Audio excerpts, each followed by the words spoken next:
जय गुरु जी, संगत जी, सभी को जय गुरु जी। शुक्राना गुरु जी महाराज का अनंतम अनंतम शुक्राना। ओम नमः शिवाय। शिव जी सदा सहाय। ओम नमः शिवाय। गुरु जी सदा सहाय। संगत जी, चैनल पे आप अपने सत्संग भेज सकते हैं दिए हुए नंबर पर, और सत्संग आप लिखकर भी भेज सकते हैं।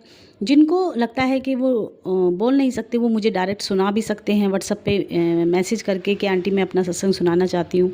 मैं आपको खुद से कॉल कर लेती हूँ। जय गुरु जी।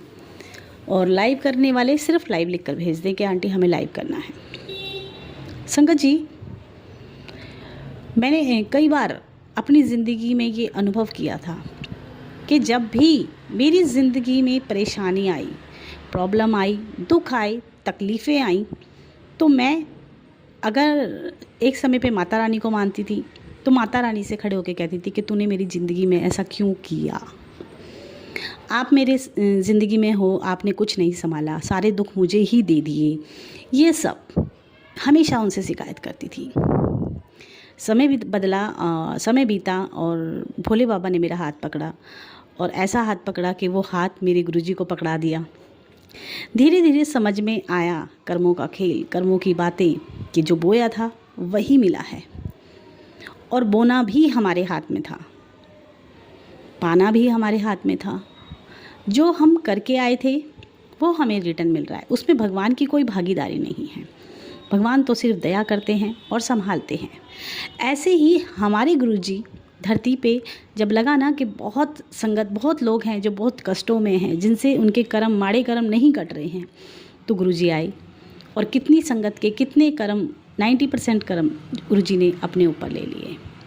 10% के लिए भी हमें ये बोला कि हमें तुम्हारा हाथ पकड़ के कटवाऊँगा। लेकिन इन सब चीज़ों में संगत जी, हम क्या कुछ कर रहे हैं अपनी ज़िंदगी को बदलने के लिए, अपने परमात्मा को साक्षी मानकर अपनी ज़िंदगी में कुछ अच्छे कार्य करने के लिए, कि हमारे रब ने तो हम पे दया करी, हमारे 90% कर्म कटवा दिए, लेकिन हमने तो कुछ किया ही नहीं। पता होते हुए भी, समझ में आते हुए भी कि अपने ही कर्मों को हम भोग रहे हैं, क्या हमने अपने कर्मों में बदलाव किया? नहीं।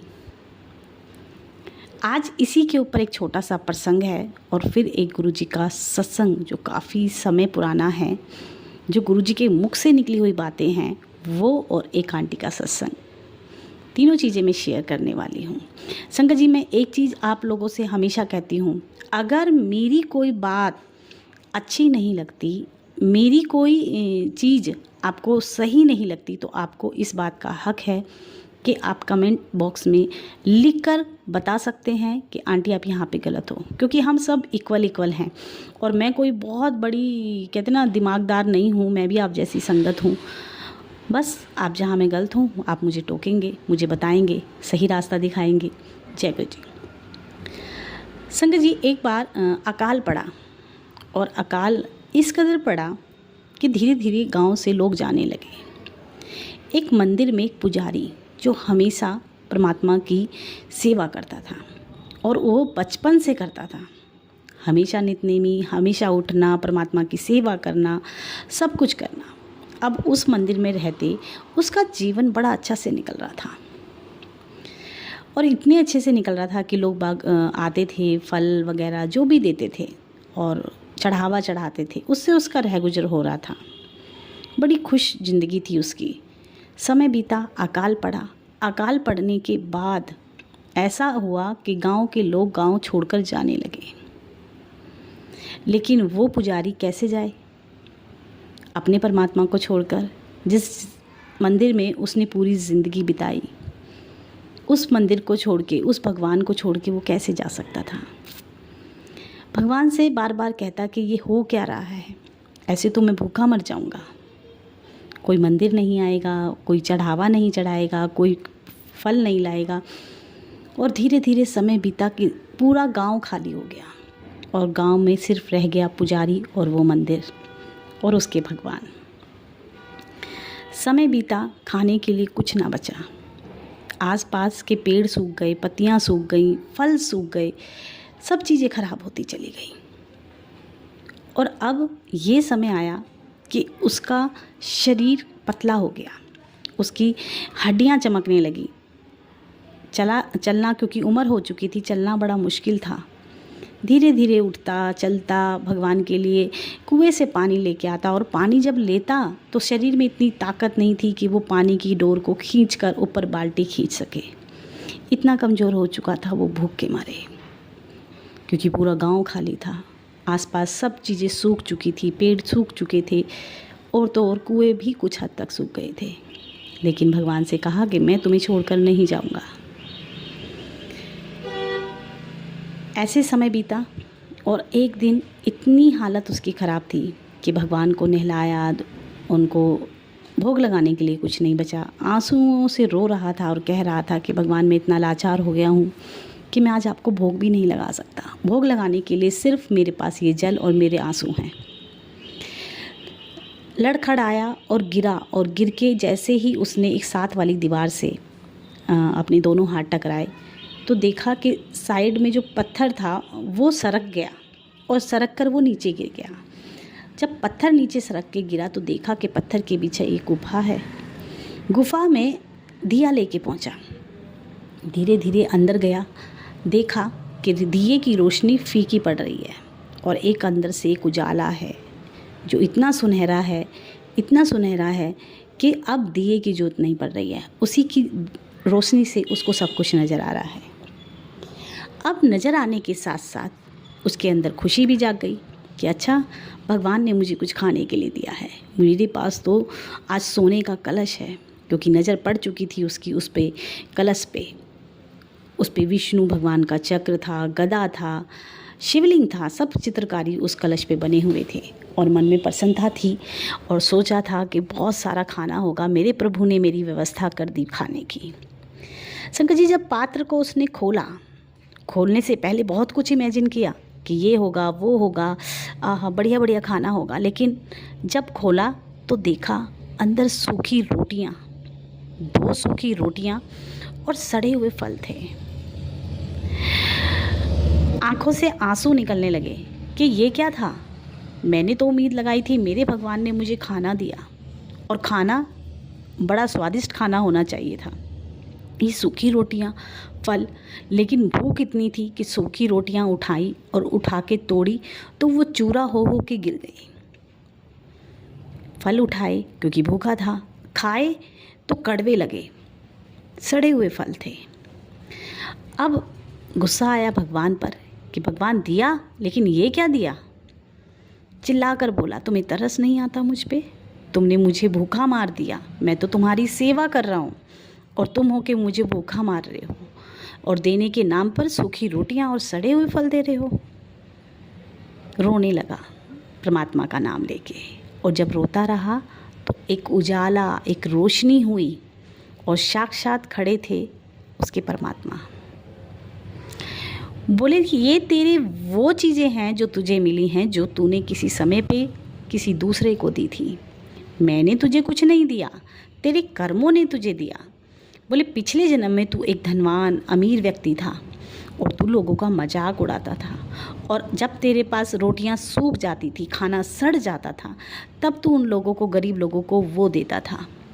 कभी कभी तो अपने घर से जूठन लेकर जाता था, और झूठा भोजन उन गरीबों को देता था, उनको दया दिखा के कि लो खाओ। और फल जो तेरे घर में सड़ जाते थे, जो तुझे लगता था कि खाने योग्य नहीं है, वो तू ले जाकर उन गरीबों को देता था, और वो लेते थे और कुछ समय फेंक देते थे कि दे भी रहा है, एहसान भी दिखा रहा है, लेकिन खाने योग्य नहीं है। बोले मैंने तुझे नहीं दिया, तूने जो कमाया तुझे वही मिला। शंकर जी वो रो पड़ा, और भगवान जो विलोप हो गए, चले गए। रोया, पछतावा हुआ इस बात का कि जब मेरे पास था मैंने किसी को कुछ नहीं दिया, और दिया तो ये दिया जो आज मैं खुद नहीं खा पा रहा हूँ, ऐसा भोजन मैंने किसी को दिया था। बड़ा पछतावा हुआ। समय बीता, हरियाली हुई, बारिश हुई, और फिर से दोबारा से हरियाली होते होते मतलब चारों तरफ के पेड़ हरे भरे हो गए। लेकिन उसके मन में एक बात बैठ गई कि जो मेरे हाथ में नहीं था वो मैं नहीं संवार सकता, लेकिन मेरे पास आज है, आज मैं अपना संवार लूँगा। मेरे पास आज है, आज से मैं अपना जीवन संवार लूँगा। उसने निश्चय किया कि अब मैं लोगों की सेवा करूँगा। रोज़ सुबह उठ के जाता, बूढ़ा व्यक्ति था लेकिन फिर भी उठ के जाता, एक बड़ी टोकरी फल भर के लाता और देखता कि कोई फल खट्टा कड़वा और ख़राब तो नहीं है, और लेके आता और आके रास्ते में बैठ जाता मंदिर के बाहर। जो भी मंदिर में दर्शन करने आते उनको वो फल देता, और जो लोग खाते उनको बड़ी खुशी होती कि इतने मीठे फल, बड़े अच्छे पुजारी हैं, बड़े प्रेम से खिलाते हैं। समय बीता, ये सेवा करते करते जब उसने लोगों को बांटना शुरू किया तो उसे अंदर से खुशी मिली। धीरे धीरे खुशी इतनी बड़ी कि शरीर भी स्वस्थ होने लगा। अब दुगनी मेहनत करता, 2 टोकरियाँ लाता, 2 टोकरियाँ ला के खिलाता, और लोग उसे अब कोई पुजारी नहीं, उसे एक दीन दयाल दयावान पुजारी मानने लगे थे। चरण स्पर्श करते कि बाबा प्रसाद देंगे भगवान के गेट पे बैठ के। एक दिन अचानक उसकी तबीयत खराब हुई, और तबीयत जब खराब हुई तो पहुंचा दौड़कर कि अब जाने का शायद मेरा समय आ गया है, एक बार चेक तो कर लूँ, एक बार देख तो लूँ कि मैंने अपनी ज़िंदगी में अब भी कुछ अच्छा कमाया है या नहीं। और दौड़ के पहुंचा उस अंदर गर्भगृह में जहाँ पर वो गुफा थी। जाकर पहुंचा डरते डरते धीरे धीरे कि देखो तो सही उस पात्र में क्या अभी भी बासी रोटियां हैं, अभी भी वो सड़े हुए फल हैं, या मैं बदल पाया हूँ।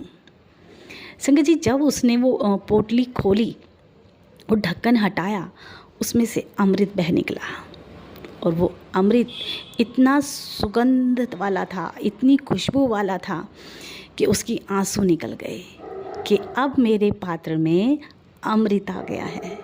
उसने कुछ थोड़ा सा लिया और चखा और खुशी से नाच उठा और बोला, परमात्मा, मैंने अच्छे कर्म कमाए हैं, मैंने अपना पात्र अच्छी चीज़ों से भर लिया है, अब मुझे कोई दुख नहीं है इस धरती से जाने का, क्योंकि मैं जानता हूँ कि मैंने अच्छी कमाई की है। और अब मैं ये भी जानता हूँ कि हमारे हाथ में सब कुछ है। आज हमारे हाथ में है कि हम क्या कर सकते हैं, और कल हमें वही मिलेगा जो हम आज करते हैं। संगत जी, गुरुजी 90% हमारे ले लेते हैं, लेकिन आगे की जिम्मेदारी भी तो हमारी है कि हम आगे आने वाले जीवन में क्या अच्छा करें जो हमारा पात्र अच्छे कार्यों से, अच्छे फल से भर जाए, क्योंकि जो हम देते हैं संगत जी वही हमें मिलता है। आज हम सबको कोसते हैं, अच्छा आज हमारी औलाद हमारा अच्छा नहीं कर रही है, हमारे पतियों ने हमें प्यार नहीं दिया, आपने यही इन्हें दिया होगा, वही आपको लौटा रहे हैं।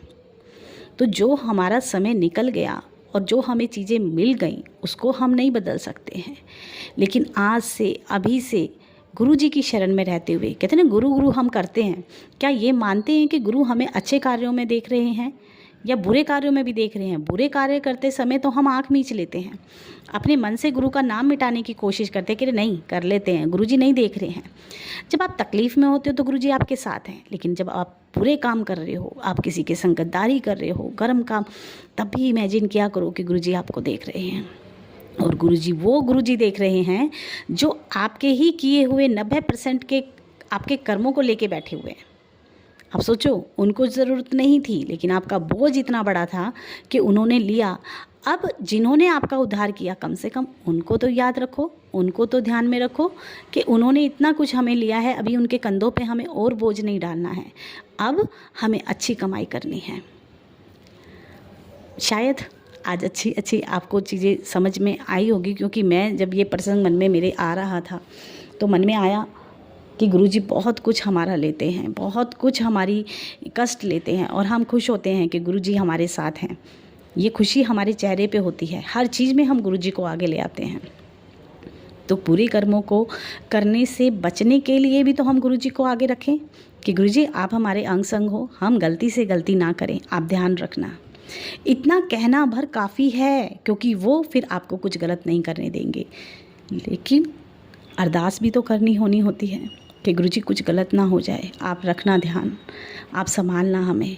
और जब हम सरेंडर की बात करते हैं तो सरेंडर यही है कि मुझे कुछ नहीं पता, आप देख लो, मुझे तो अच्छा बुरा भी नहीं पता, आप होने नहीं देना, लेकिन मन में बैठे हैं गुरुजी और आपके मन में एक बार भाव आता है कि ये गलत कार्य है, तो प्लीज़ नहीं करिएगा।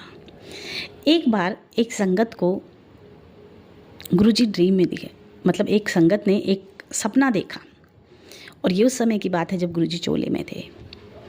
और सपने में गुरुजी ने दिखाया कि एक पालकी, जैसे कहते हैं ना, हमें या तो यमदूत लेने आते हैं या फिर हमें कहते देवदूत लेने आते हैं।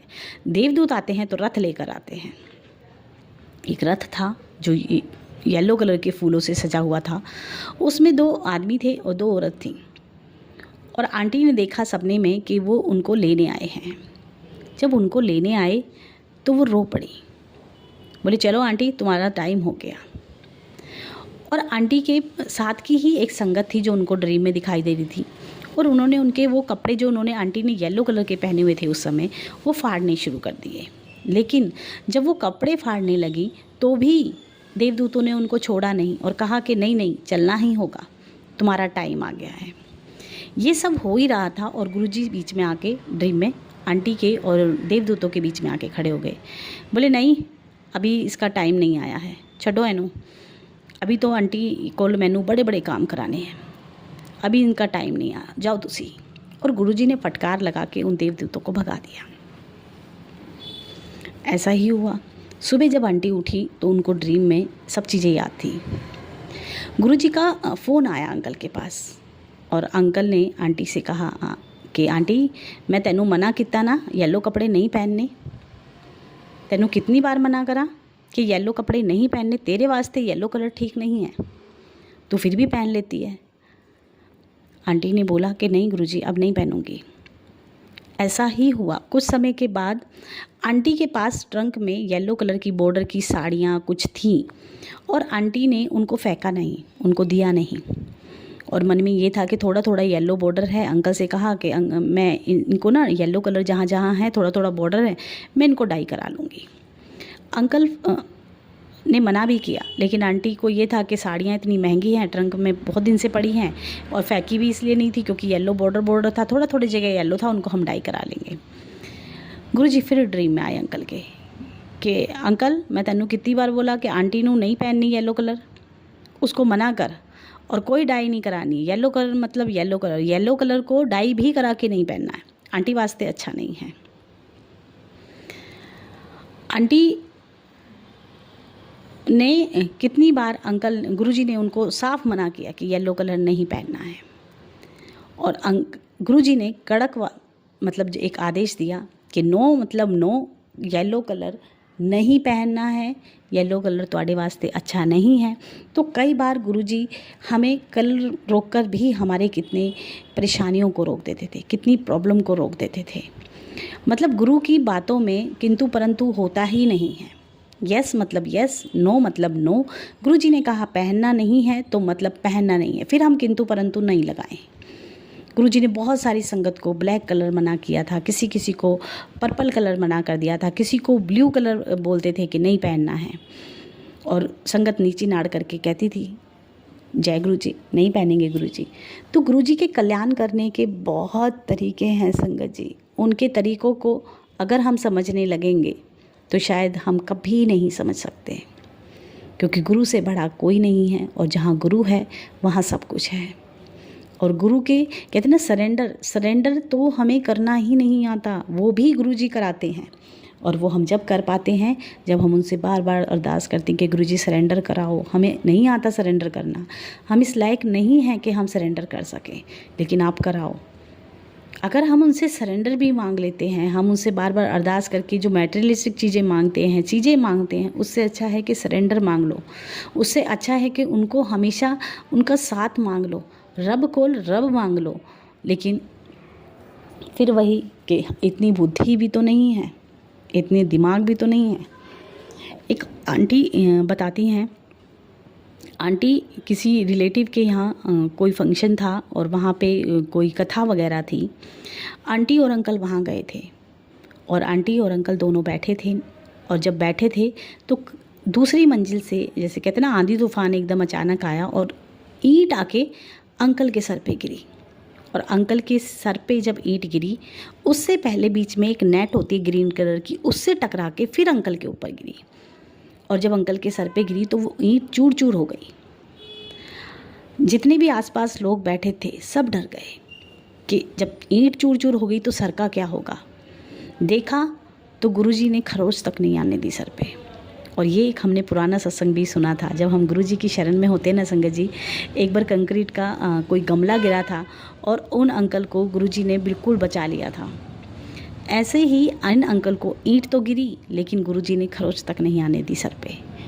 कहते ना, गुरुजी को हम वक्त सहाय रखो, अंग संग मानो, मानोगे तो गुरुजी कहते हैं कि तुम ये सोचो कि मैं तुम्हारे पीछे खड़ा हूँ। और जब तुम ये सोचते हो कि मैं तुम्हारे पीछे खड़ा हूँ तो तुम्हारे सोचने भर से मैं तुम्हारे आगे आके खड़े हो जाता हूँ। क्योंकि सब मुसीबतों को कहते ना, गुरुजी आके आगे खड़े हो जाते हैं हमारी परेशानियों के। गुरुजी पीछे नहीं खड़े होते हैं। गुरुजी हमेशा, आज भी और जब हम ऊपर जाएंगे तब भी गुरुजी हमारे आगे ही खड़े होंगे। संगत जी, आप अपने सत्संग भेज सकते हैं दिए हुए नंबर पर। और आपको मैं फिर हाथ जोड़ के बोलूँगी कि आपको मेरी कोई बात बुरी लगती है या मेरी कोई चीज़ सही नहीं लगती है तो आप कमेंट बॉक्स में मैसेज कर सकते हो। जय गुरु जी, शुक्राना गुरु जी।